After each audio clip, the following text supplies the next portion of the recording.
Welcome back to the Business of Biotech. I'm your host, Ben Comer, Chief Editor at Life Science Leader, and today I'm pleased to speak with Sahir Ali, Ph.D., founder and general partner at Modi Ventures, a family office focused on the intersection of technology and biology.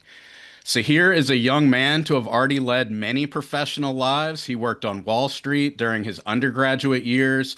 He trained as a biomedical researcher, worked as a cancer scientist and software engineer, became a sought after Salesforce architect, and also found time to start a successful e commerce business with his brother, Amir Ali.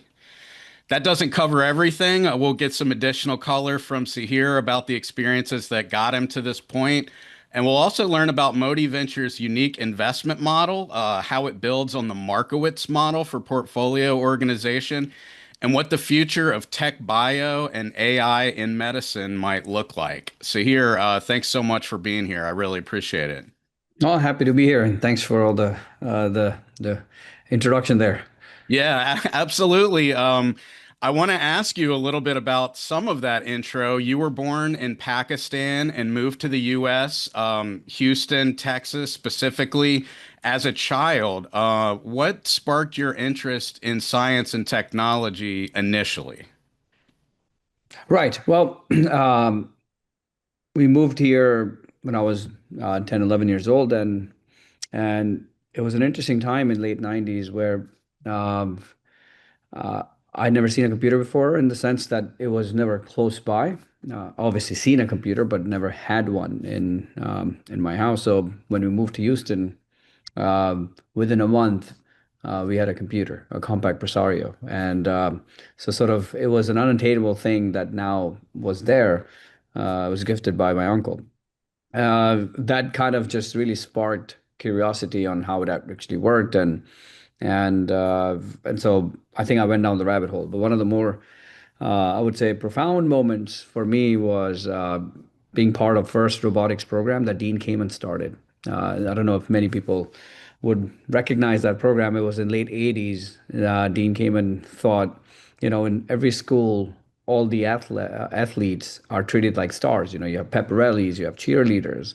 But what about STEM kids? They're the ones actually going on changing the world in science, technology, engineering, math. We should treat them like stars. So he started this program called First Robotics, and it's a robotics competition. And it's the same concept as a competition. We should cheer the kids on, and so that's the program. And I became an alumni of that, and in many ways, that was a big part of my growth and the curiosity that led to being very technical. In fact, Where was that program? this program, I mean, the program was at, so if someone could be a coach that could just recruit neighborhood kids. It was at school level. In this particular case, it was at NASA level, right, as well, like, just a community service. It was different levels. I was particularly going to an after school program at NASA, which, but, in Clear Lake, it was walking distance. But just so that everybody's aware, even today it's the similar model. Schools level, someone could become a coach. You don't need to be a technical. You just bring kids together. Yeah, so that's kind of the thing. And I always tell people that by the time I was 15, I was still picking up English, but my second language became C++. So that's the kind of joke that I tell people that the program was quite influential for me. But that kind of got me started on a technical journey very early. Do you think that, there's been press reports and stuff about people coming out of university with code, extensive coding instruction, having trouble finding a job? I'm curious if you think that, that interest in coding early for you would have kind of the same results now, or do you think that we're going to get into AI later in this conversation, but do you think that coding, just the technical aspect and process of doing it will become irrelevant as AI gets stronger? Yeah, it's an interesting question. So I don't describe what I learned during that time or one of my formidable years. It was not it was not coding. It was, I think, computational thinking. I would Okay. rephrase that. And and yes, at the time it wasn't as simple as even Google was just around, but it wasn't as easy as just picking up just to write code. I think it was the computational thinking. Where do you want it to apply that? The robotics, getting early in the robotics, brought that physical element together where you can manifest things. But also on the software side of things, those days, um, you know, it was just a very different time period where you had to really go into the technical details to learn anything. For example, if you wanted to host a website, you had to understand how to telnet. The term telnet doesn't exist today. SSH, most people would know that. So those things, you had to just be very curious to go down in the rabbit hole and really get a full stack. And so coding was probably the end result of that, but you had to become very full stack. And so that sort of computational mindset, being able to very being curious and had to find your own set of knowledge or acquire a set of knowledge. I think that is what we call human curiosity and learning and all of that. So, I mean, I don't think much has changed today. Sure, you can vibe code and all of that, but just being able to kind of go deep and understand, get yourself technically well equipped to do something with it. I think that still exists today, but different times. I agree, of course. How did you end up on Wall Street as an undergraduate? Yeah, so you know, a little before college, in high school, there were a couple of interesting things that I was always involved with. One was I had I had understood that if I wanted to stand out, technical chops were the way to go. Clearly, not a jock or anything like that. So that kind of was my moat, if you want to call it. And so I was very curious on what all the technical applications were there, and I'd come across sort of quant as a field. And I'd remember, Quantitative analysis is what yeah. you're referring to. Or Yeah. no, I'm actually particularly referring to be a quant as a role on Wall Street. Oh, So okay. short for, yeah. So yes, quant is short for quantitative, but really quant around 2006-ish time period was really referring to folks who were just mathematical, physics-oriented guys who were creating mathematical models at Wall Street. And at the time, as a young in my teenage years, to me it seemed very fascinating that these guys were paid lots and lots of money, and most people didn't know who they were. And so there was an allure to that.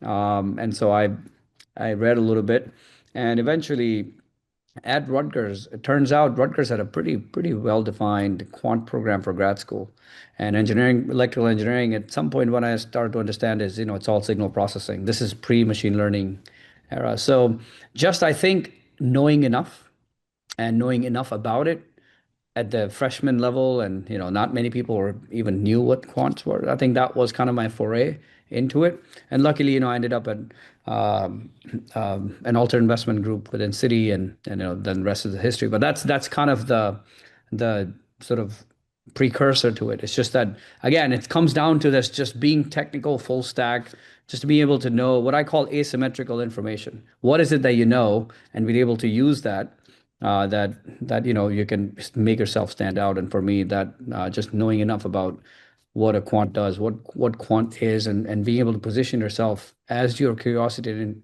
interest. Because at the end of the day, freshman internships are all about just how curious you are. You're not supposed to know much. Right? Yeah. Yeah. So you had some success, some early success on Wall Street. What did you do next? And we don't have to go through your entire bio, but I'm trying to pull out some of the, things that you learned, some of the experiences that you eventually are going to bring together to create Modi. Yeah. So a couple of things. One is the quantitative mindset um, was was developed in many ways there. How do you think about um, asset management? How do you think about portfolio constructions? These sort of things early on. Uh, Being in financial services. Also, it was an interesting time when I was there. It was financial crisis of Yeah. 2008 and 9. And so that is it's a black swan moment. And so being in the space, the kind of learnings you can see and just what you can observe is once in a lifetime opportunity. Yes, it was bad for the market, but from a learning perspective, what all that happened, just being in that moment and there, and just fortunately for me, my internship turned into kind of a full-time gig. So I was lucky enough that throughout my undergraduate I had a BlackBerry, and I was paid well.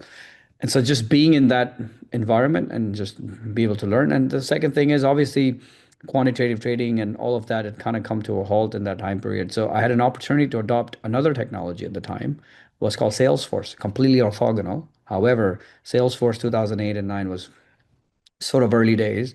And so I picked up a new cloud technology and able to sort of think about how do we build pipelines and all of that. So I think that, so if you think about how do you look at the financial world, how do you think portfolio, how do you think about business and then selling of that, the pipelines, the lead to cash. And then eventually, at the same time, when I went back to campus, I mean, I was already doing some computer vision research and all of that. And then I got really interested in how do we apply same quant mentality to say cancer or medical imaging. And that's where I joined a lab that early on, one of the few labs actually were looking at digital pathology and such. So, anyways, that's where the things start to sort of intersect. This idea of being sort of quantitative stems from those days. Yeah. So you eventually reached a point where you were in a position to establish Modi Ventures.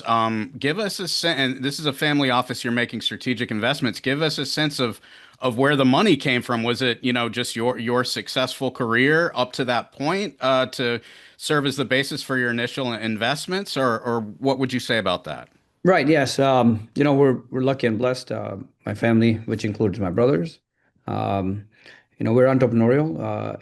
At the same time as very academic, and uh, we had companies in the e-commerce space that did fantastically well. And again, that's a story for some other time. However, that also included being early in some technology, looking at the world from a I like to call it convergence. What is really converging, and what the derivatives will be that. So we kind of set up a tech platform for that. Had a couple of other acquisitions that did well. And so what had happened is by pandemic, especially in the year 2021, end of 2021, early 2022, there was a phenomenal shift again in the financial and capital markets where the interest rates went up so much that it kind of disrupted the capital markets. But prior to that, during pandemic, I was deeply thinking about the venture capital world because that is a world that I was sort of looking at it from an outsider perspective. We had made some investments, but really wasn't in the venture capital world, if you want to say. And I started to realize that, I think it's become a pretty mature asset class over the last couple of decades. Lots of, I think I was staring at this chart where somewhere in the orders of 30 to $35 billion were raised in totality in 2008. And in 2021, $190 billion or so in just that one year. That was a phenomenal rise. All this, and that was sort of given by what we call social networks effect, right? You create an app and just quickly distribute it, and you have users and the ad space and all of that. As I was, as a pandemic happened, I said, what's going to be the next thing for venture? Obviously, the power law was driven by an software that just scales very, very quickly. Obviously, the SaaS world and anything in the software world is now saturated. So what's going to come next? And obviously, AI was a thing that was on top of my mind because I was doing some deep research work using AI. At the time, I was tracking what had happened with AlphaGo, reinforcement learning. In 2021, the AlphaFold had come out. Obviously, 2017 paper, attention is all you need, sort of that encoder decoder models. We were started to go towards, at the time, we were just calling it low zero shot learning, right? And so everyone was very excited about that. I thought that could be very interesting. The second part I thought, which particularly in 2020, a chart that started to float around was that how drastically the cost of sequencing had come down. This was perhaps the most significant cost reduction of any technology that we have seen. It went from 3 billion, so to speak, to finish human genome to $300 by pandemic, which was 2020. And it played a role, sequencing technology with PCR played a role in in overcoming the COVID pandemic. And then the third part, which led to digital biology and all of that. And we'll talk about that more. And the third is, I think in the last 20 years, we've had some phenomenal progress in what we call cellular programming with the tools like CRISPR, base pair editing, iPS stem cells. And so I thought, this field of biology is in many ways have started to become very deep techish engineering. And I thought there was a real opportunity to be in that space while everybody else would just purely get excited about generative AI and all of that. So, anyways, so I was thinking about that, and then the other part, the quant mindset comes in, is that clearly there's a gap in venture capital world where we can create a different type of portfolio. So, anyways, that's the impetus to a lot of that, and Modi Ventures really stems from that. It is not a yet another venture fund. It thinks about the portfolio construction very quick, differently in a quant manner. It thinks about the intersection of technologies that I just mentioned to you, which I've started to call Biostack, and we'll go into that. And third part was, how do we actually start to think about risk modulation in venture capital? Because as most of us know, that venture capital is very volatile, but it operates on power law, which means you have to be okay with extreme amount of volatility, which means 90% of the companies might go to 0 and 10% successful. So, anyways, you combine all of this, that's kind of the impetus to Modi Ventures. And luckily, we were able to raise our first fund very quickly. And as you know, we just announced our second fund 2.5 years later.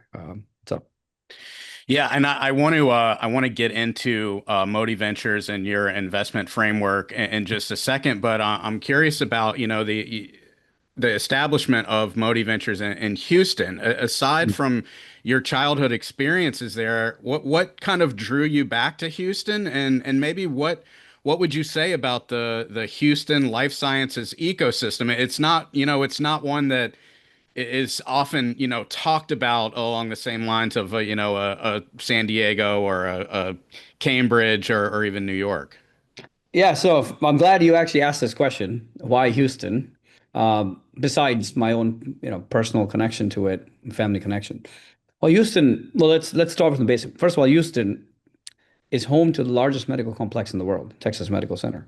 I think most people may not realize this, that 120,000 people go to work in that small district here, which Wow. if you have an aerial view of Houston, you're going to start to see three downtown looking areas. One is the core downtown of Houston. The other is the financial district, where which we call the private equity world and everything else, called Westheimer. And the other is TMC. It's high rises and all hospital systems.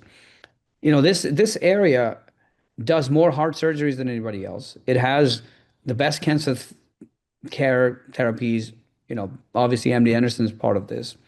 And also, in many ways, 1 out of 3 approved oncology drugs in FDA, the clinical trials happen in that area. So effectively, what you have Wow. is a very deep, complex arc of what we call applied medicine. What it has lacked typically is I would say, the bottom arc, which is company creation. Innovation is there. It's just that the capital may not be there. And so, how do we turn this into a full flywheel of life science, where you have the large human data, you have the clinical trials, you have the know-how of practicing medicine. So the key thing is, how do we turn that innovative wheel on? How do we bring in the right capital? How do we start companies here? And that is really what Houston offers. And I think it is under the radar, and I think it's going to do really well. Lastly, state of Texas has also contributed to sort of how do we advance this. So, for example, there's a uh, grants mechanism called CIPRIT, which is for cancer and oncology. It's a $3 billion pool of state money available to companies, private companies, in Texas. $100 million a year, up to $100 million a year, in funding. They can also match private investment 2 to 1. It similarly is proposed Hmm. for DIPRIT, which is for dementia, $3 billion again. And so you also have that. We have something called Helix Park, the Texas Medical Center Initiative. It's I don't know the acreage, but it's a multi-billion-dollar development plan that's ongoing at the moment. We're sitting in one of those buildings. It is all just about biotech innovation here. And also, lastly, I'll say I'm on the board of something called Rebel, which is spun out of the Rice Biotech Launchpad. It's going to incubate companies that are going to be at the intersection of uh, drug delivery mechanisms with tech bio. So, anyways, there's lots going on here, and I thought this is a real opportunity to build something which is probably uh, going to have an inflection point. So selfishly, this is not just a personal connection, Houston, but I think there's a lot here that we could do with private capital, innovation, and turn that into a flywheel. So I'm very bullish on that. Let's talk about Modi Ventures investment framework. I mentioned it's based at least in part on the Markowitz model. You mentioned previously that you wanted to set something up that was kind of fundamentally different from other VC groups. What could you say about Modi Ventures investment framework, I guess, and maybe how you think differently about risk and return, especially in biotech? All right. So, and again, I'll go back to 2021. So there was a couple of interesting observations for me. Uh, One was that if you look at the venture capital world, it everyone talks about power law, which effectively just it basically comes down to is that there's going to be a very handful of companies that will drive the returns, rest will just go to zero. And that's a very that even as a mathematical distribution, that's a very sort of a volatile way of looking at things. In fact, you look at overall every asset class available in the market, venture capital tends to be high risk, high reward. And so the couple of things I thought of was that if you think about 90% of the money that actually funds venture capital, that those entities are not generally what you would associate with high risk, high rate return sort of profile, like endowments and pensions. So they 401ks, yeah. yeah, this public money. However, they do have exposure to venture capital. I mean, in fact, some of the college endowments, the Yale model, they up to 10%, 14%. So I was like, okay, well, how do they think about this space? And turns out that they may not associate such high volatility to venture capital is because they don't invest directly into companies. They invest into fund managers who are extremely established. In fact, if you want to get 50, $60 million from a pension fund or endowment fund, you got to be on your sixth or seventh or eighth fund. You got to be very established funds to be able to show extremely track record. So I thought they're looking at this space as um, in the venture capital world, lower risk and perhaps also lower return because as the funds go, the larger funds, you're not returning the proverbial 10xers, right? It's just a law of large numbers, and also Cambridge report year after year identifies that. So that's one. 90% of the money that funds the venture capital uh, are in established funds and those. The second is there's another sort of what I call an asset within the VC world, which is direct investment. So you can go invest directly into a company. And if that company goes on to become um, a very successful one, you can find yourself into 100x or 200x mixes. But of course, the outcome is very binary there. And that's where the power law really comes in. And so I thought, when you think about what Markowitz was talking about, is that if you look at the various assets that are available in the market, and you look at the base case, which is a stock and a bond problem, a bond tends to be riskless, but very low risk, but low return. Stock volatile, but it could give you a high return.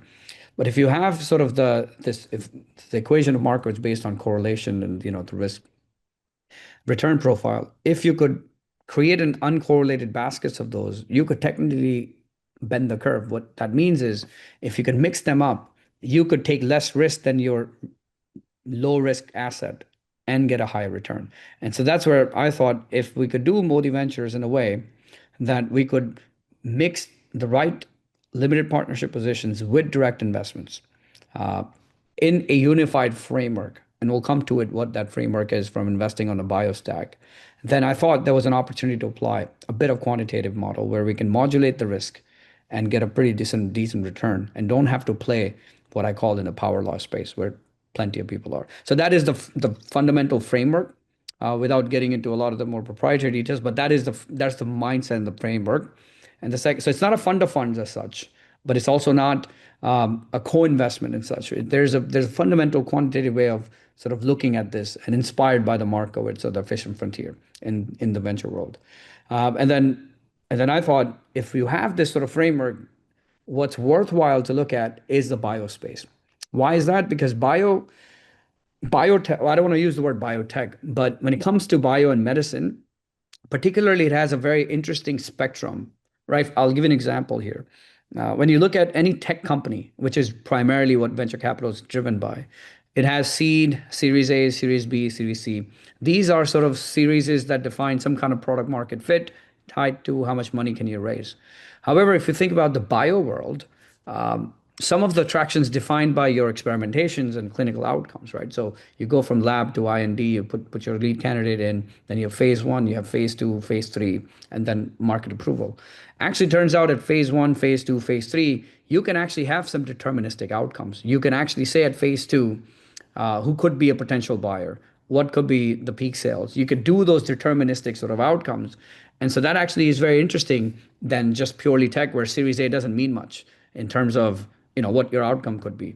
And then if you look at phase three plus, you have royalty funds, right? Where there are ideas that you can actually partner with a biotech company for in exchange for royalties rather than equities. So I thought you take this biospectrum and then you apply that framework that I just said, a mix of LP positions and directs, and how do you capture the entire spectrum? That's where the bending of the curve happens. And I thought this framework just lend itself very well because you have different assets at different volatility, different and could be uncorrelated. So Now, to do that, did you have to create, is, part of Modi Ventures a proprietary software that you're able to do that kind of analysis across the industry?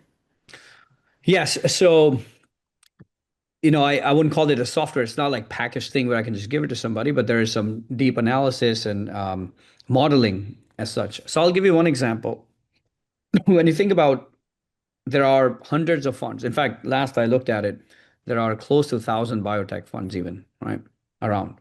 Right. Uh, and the key thing is for me, how do you find uncorrelated funds that you want to? So, for example, typically what happens with fund of funds, the asset managers who run fund of funds, they go after the top managers. And my sort of hypothesis there was that these fund of funds run by, say, large banks or the asset managers, they tend to be in very correlated funds. What I mean is they tend to go after the top funds and they kind of end up investing in each other's syndicates. Someone led a Series B, someone will come after Series C. And that I call it sort of a correlated sort of outcome. So how do you actually model something where you can start to see uncorrelated funds? And one thing that has what I haven't talked about is one data structure, as we call it in computer science, or computational algorithm that has driven everything I've done across, I would say, the work at Wall Street, in Salesforce, in cancer research, and AI has been graph algorithm. How do you think about the world in a network graph? So the proprietary thing I'm talking about is that we did we looked at all the venture capital funding in the last 10 years at the time in 2021 and got our hands on some data. And we mapped it out and we created a graph network of that and applied a graph algorithm. And we start to see where the uncorrelated nodes are. And the node is represented by a fund. And so that's where an interesting way of actually looking at, okay, well, if a fund that is that is clustered together with other funds, we don't want to go and invest in more of those. We can just invest on one of those and then go after an uncorrelated node, which is in that spatial distance away from that. And so what that allows you to do is get uncorrelated sort of basket of these funds. So that's one example I can give you on how the quantitative analysis and modeling actually comes in handy in looking at even just the funds world, which funds we want to invest in. Yeah. And what's the outcome of that? I'll give you a more tangible outcome of that. So for example, we invested in a fund that purely only looks at phase two plus assets. We also have a fund that only does sort of royalty investments, meaning after phase three. We have a fund that looks at completely probably the most earliest investments that are spinning out of colleges and universities and pre-IND, so to speak. We have a fund that is quite generalist, but 28% of their portfolio looks at digital health and med tech and all of that, which, is not governed by that biospectrum, but it is in the biospace. We have a fund that 33% of their allocations are in computational bio, the tech biospace, we call it, the AI drug discovery, the computational nature of those things. So you can start to see how do you find those funds that are uncorrelated, and that one part is it allows us to look at where they fit into the grand scheme, which I call a network. So by cobbling together these uncorrelated funds, that's how you get to what you've described as bending the curve, meaning that it's a similar amount of risk. However, you potentially have a greater endpoint. You have a better result. Is that what you're saying?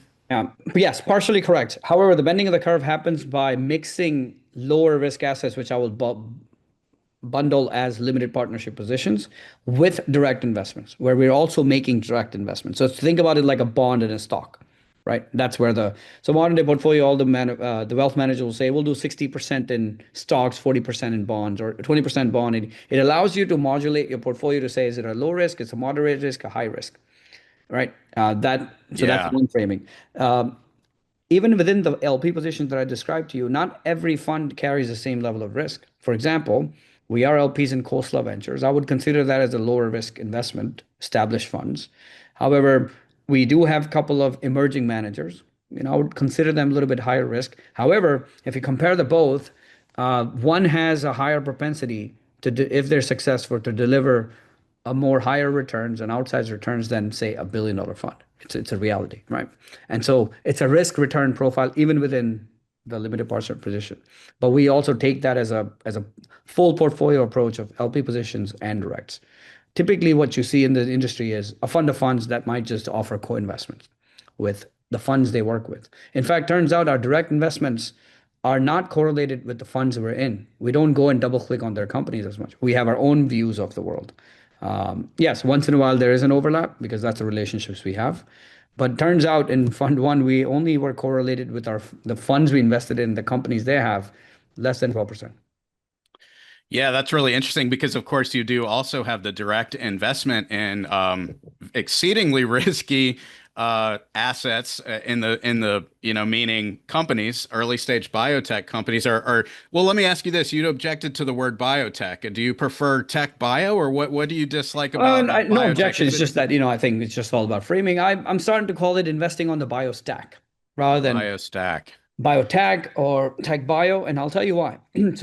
So the way I describe Biostack, like anybody else would, is the DNA, RNA, protein, cells, tissues, organs, and organism. So that's your stack. And I'm taking a page out of the tech stack. In fact, by the time the .NET happened, there was a proper sort of a tech stack, right? That from electron to silicon wafers to the transistors to the chip to the motherboard, to operating system, the computers, and the cloud, and the whole stack. In fact, if you were a venture capitalist, you invested in some parts of that stack to get some diversification and all. So, you made some investments in the infrastructure layer of the cloud. You made some investments in the software layer. You made some investments in the chip. So I think although you could make that separate layers here, I feel like because the space of bio and medicine is having a converging moment, the better framework is the Biostack. I'm saying this is not true for everybody else, but at least for us. So if you looked at the stack, we have profound sort of convergence and breakthroughs at each of the stacks. So for example, at DNA level, we call it genomics, being able to read what's in the DNA. That's a read breakthrough that happened, with the rise of DNA sequencing, NGS, and all of that. But we can also write on that stack now, right? Through CRISPR. So we have a read and write breakthrough. Now we go up the stack on RNA, we have RNA sequencing, quantum sci, a bunch of companies be able to read, but we also have companies who have foundational models that can predict the structures of the RNA. But we can write at the RNA stack as well. By the way, most people know that technology. That was mRNA. So I can make a case that the entire stack has now read and write breakthroughs. We can actually create digital biology, use digital biology, and at each stack you have massive amount of sequences of data coming out. This is where LLM technology is extremely exciting to say, well, we have sequence breakthrough in computer science. We have digital biology breakthroughs. We're starting to understand the cell. There are a bunch of companies pursuing virtual cell concept. We can start to think about biology as an engineering principle, systems biology. The stack is the guiding framework. Now, I'll give you one last example in the protein layer. So some of the investments we've done. So at the protein stack, we have a company called Generate Biomedicine, right? It's pursuing de novo protein design, generative AI-based therapeutics that are at the protein level, right? So that's your traditional tech bio kind of company. But we also have an investment in a company called Unnatural Product that looks at macrocyclic peptides. These are peptides that are between small and large molecules, but you can engineer them to have a permeability in the cell like a small molecule, or they can bind like a large molecule. That's a new sort of modality of drugs, as Merck is in there. And in fact, the CEO of Merck about a year and a half ago said this will be the new class of drug. So you can see that they're both kind of uncorrelated. They both kind of use AI, but very different to each other.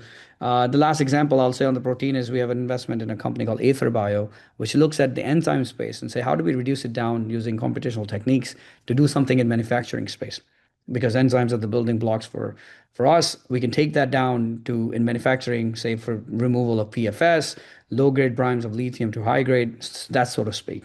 So that allows you a framework to say I'm going to target a layer, make some uncorrelated bets. So that's how we think about it. And at the organism level, by the way, we call it the health. So some digital health and medtech fits there. Yeah.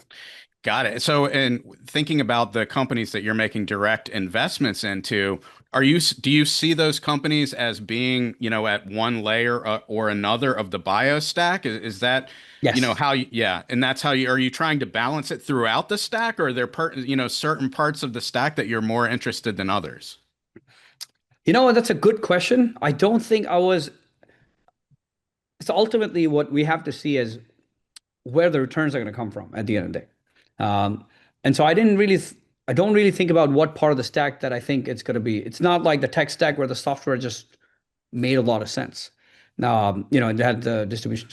So what this framework is, in the hindsight, it seemed like our stack turned into more of a protein sort of layer, became like as a bell, if you were to imagine the bell curve, and the organism level, where we start to make some deep tech investments into, say, dental robotics company, or a company that can take digital auscultation and turn it into ambient capability and things like that, right?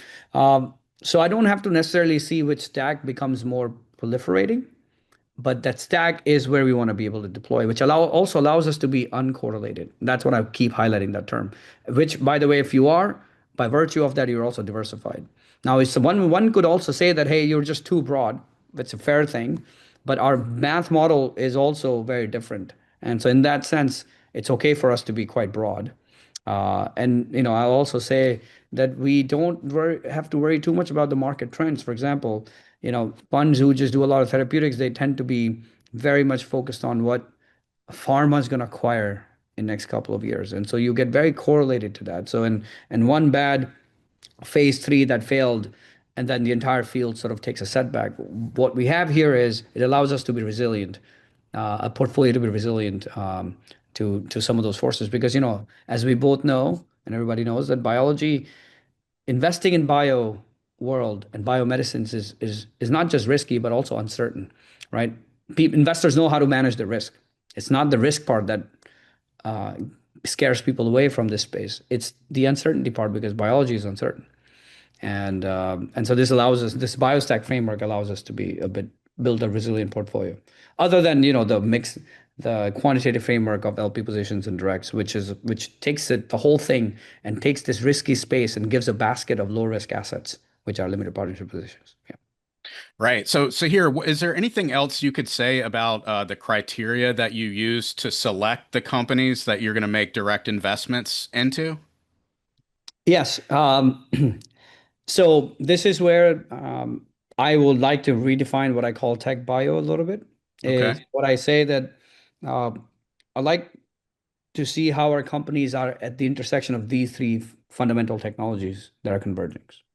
So one is, as I mentioned, I call it sequencing based digital biology, right? So we can now digitize the biostack, as I said. And so anyone that's building something deeper in that tech, for example, one of the companies we're invested in is called Glyphic Bio, that is built on top of nanopores that can do more accurate protein sequencing. Worthwhile building that space, because protein sequencing is going to have a huge sort of market.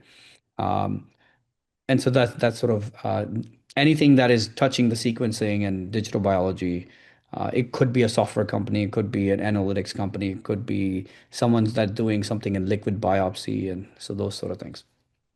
But once you have those sequences, one of the biggest, obviously, not many people are not convinced that there's a role of artificial intelligence on that biostack, a profound one, right?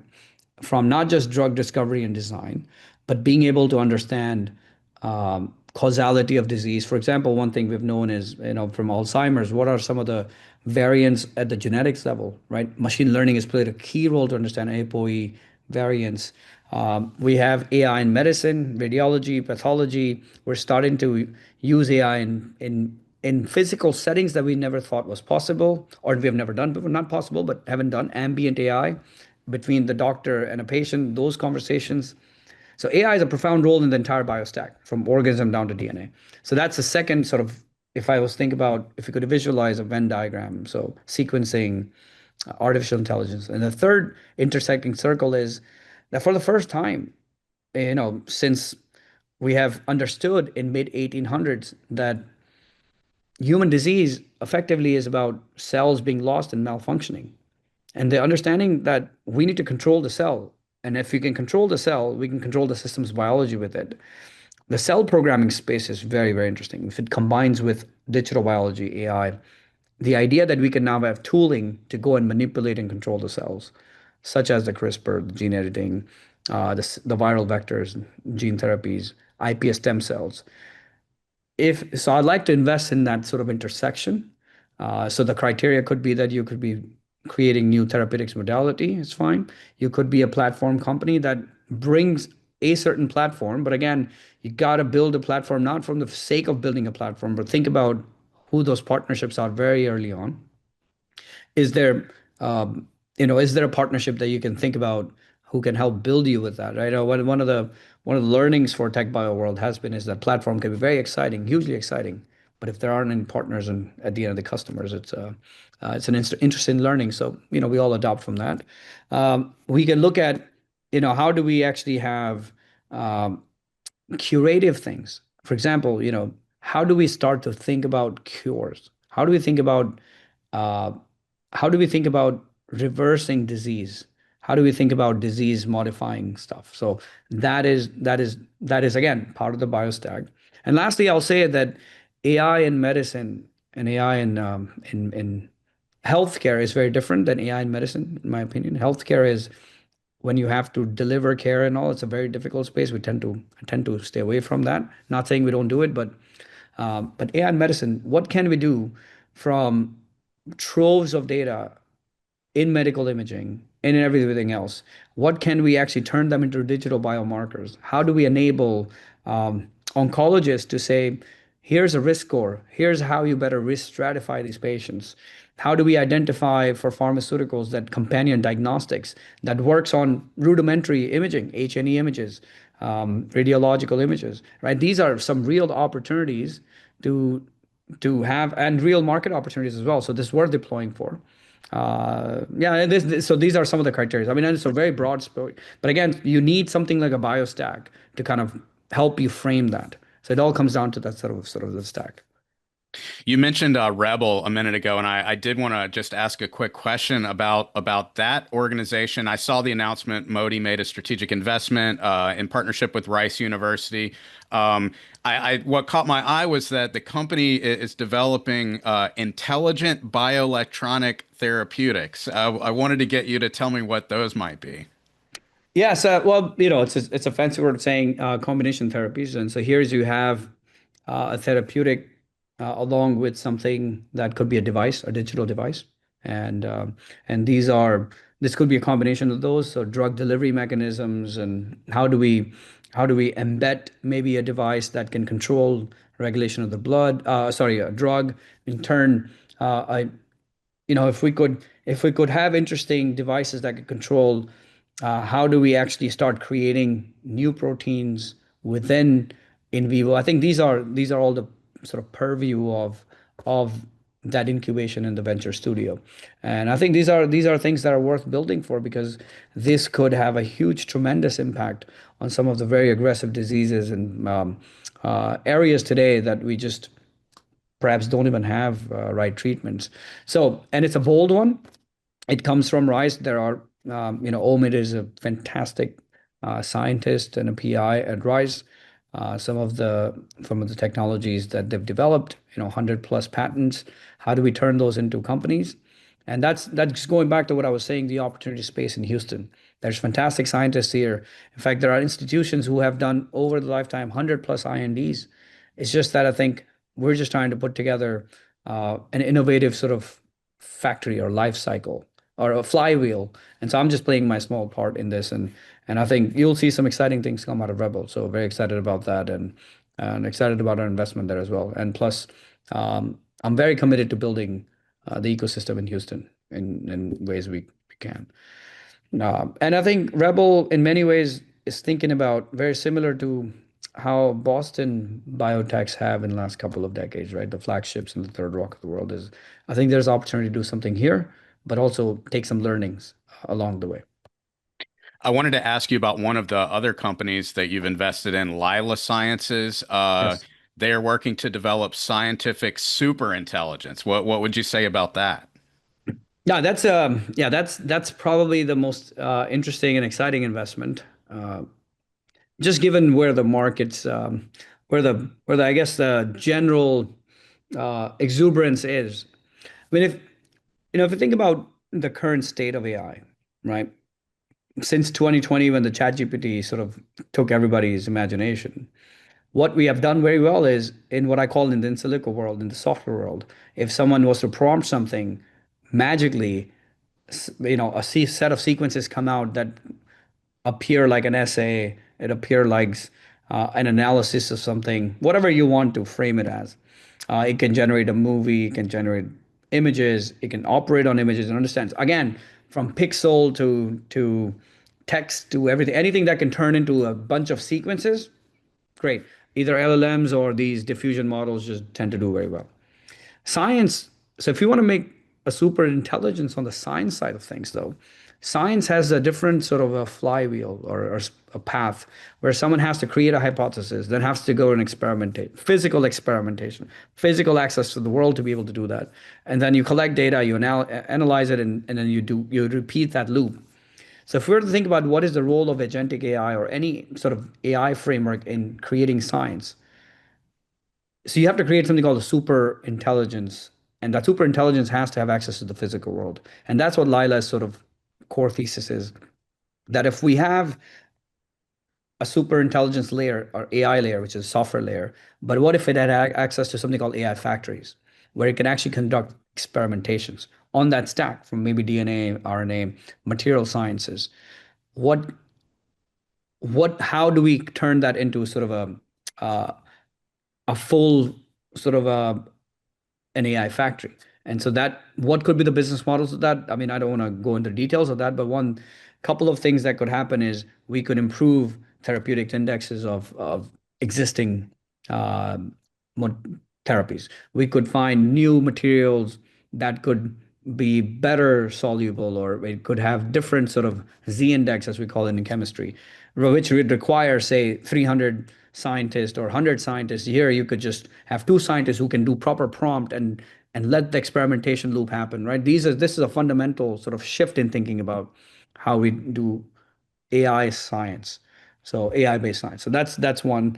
And the second part I'll say is that um, I think it's a bigger, very bigger, bolder sort of plan to what I think 7 or 8 years ago, OpenAI and DeepMind were saying is that if we could tie reinforcement learning with sort of a model that can just generalize well on multimodality, what can we do?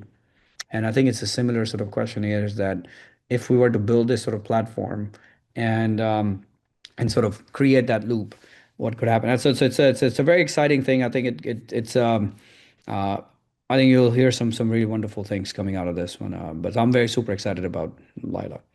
Well, I'm not going to ask you to put a specific timeline on when that super intelligence might emerge, see here, but I do want to find out what you think AI-driven science or just new applications of AI might be capable of in, say, the next 5 years.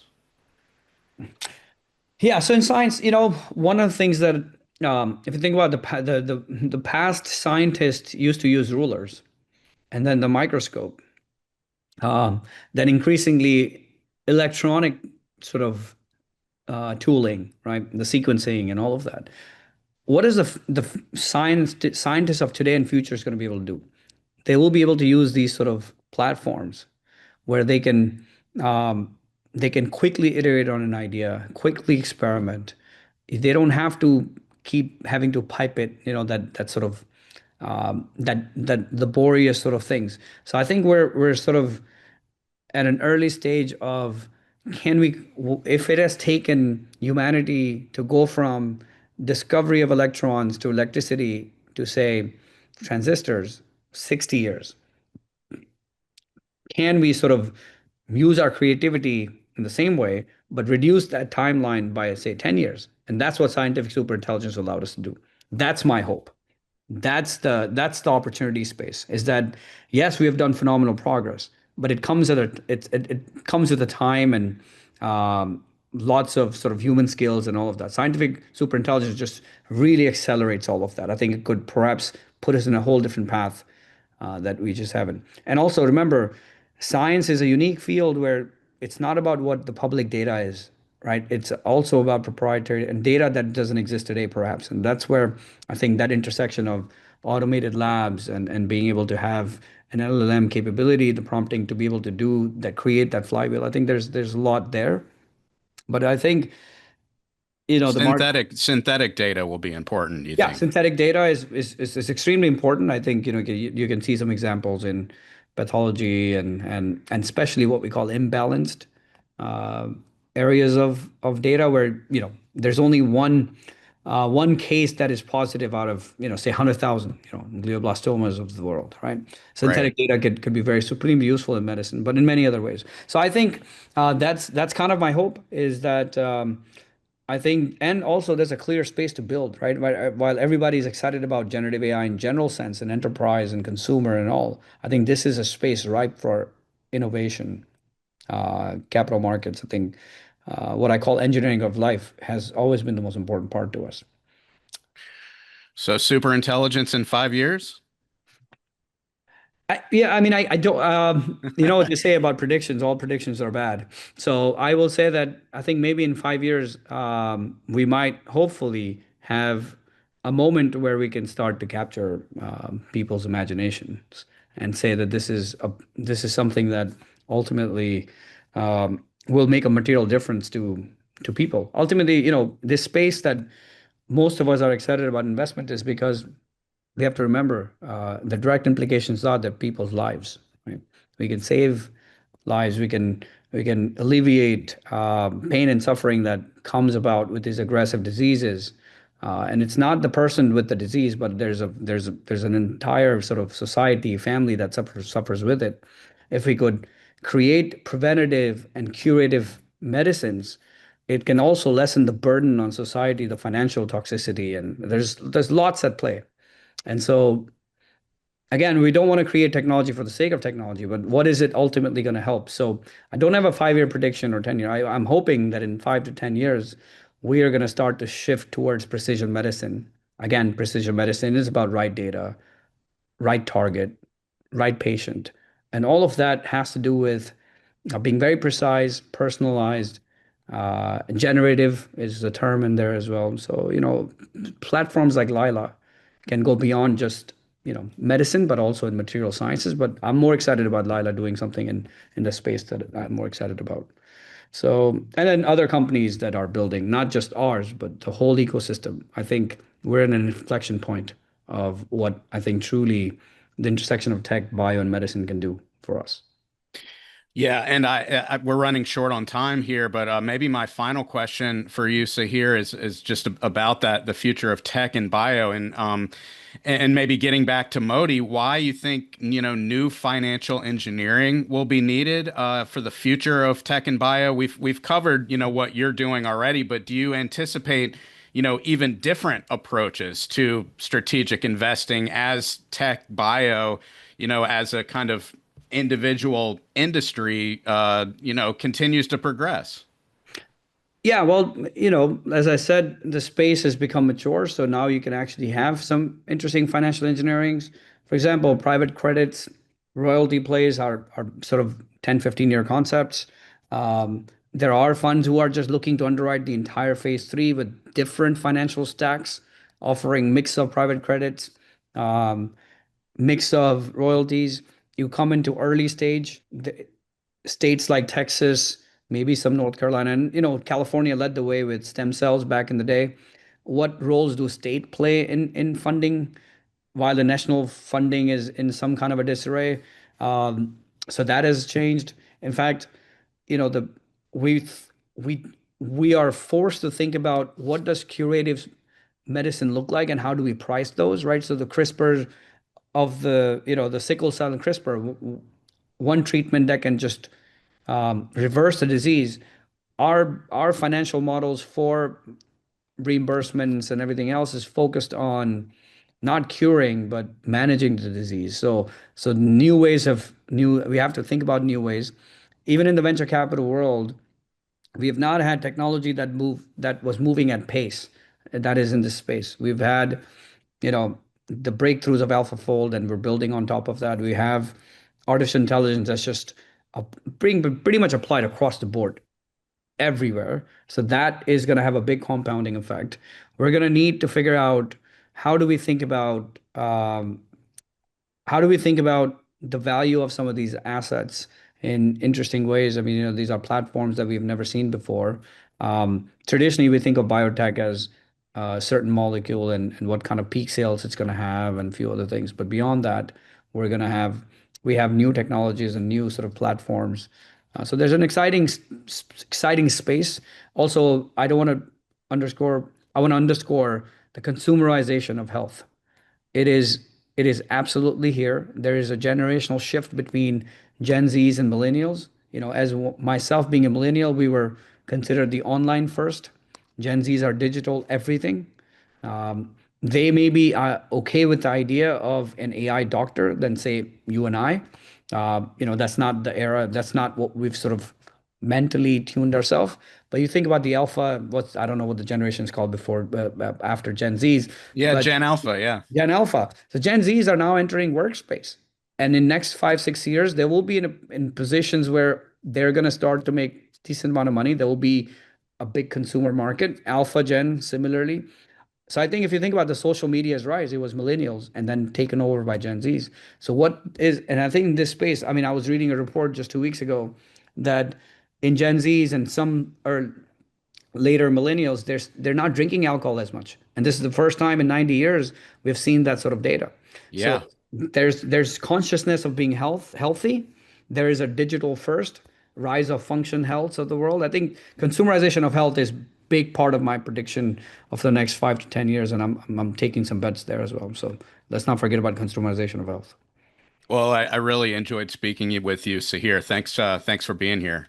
No, thanks for having me. This was a great conversation. Really enjoyed it. We've been speaking with Sahir Ali, Ph.D., founder and general partner at Modi Ventures. I'm Ben Comer, and you've just listened to the Business of Biotech. Find us and subscribe anywhere you listen to podcasts, and be sure to check out our new weekly video cast of these conversations every Monday under the Business of Biotech tab at Life Science Leader. We'll see you next week, and thanks as always for listening.